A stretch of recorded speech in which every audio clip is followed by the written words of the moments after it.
ধইরা গতে আইন না ইচ্ছা মতো বাইরে এলো। আমার শাশুড়িরে মারলো, আমার শ্বশুরে মারলো, আমার বৃদ্ধ শ্বশুর, আমার শ্বশুর অসুস্থ, আমার ননদ প্রেগনেন্ট 3 মাস জায়গায় মারা গেছে।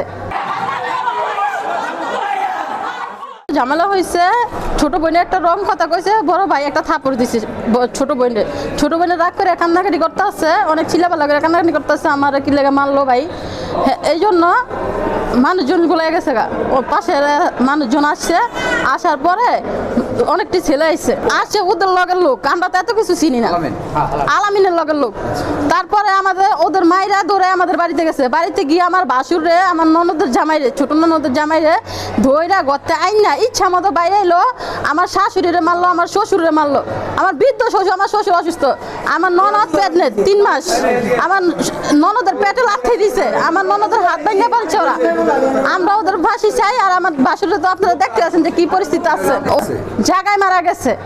আমার বোন দিছে যে এটার কি অবস্থা করছো, আমি বলছি যে 1 ঘন্টা পরে আপনাদেরকে জানাইতেছি। এই 1 ঘন্টা অপেক্ষা করো না, ওরা সবাই যায়, এদেরকে গণতোলা দিচ্ছে, ওরা একলা বাড়িতে থাকে, আমরা বড় বাড়িতে থাকি, আমরা যাই হারি না, মানে ওখানে যাই পৌঁছিনি।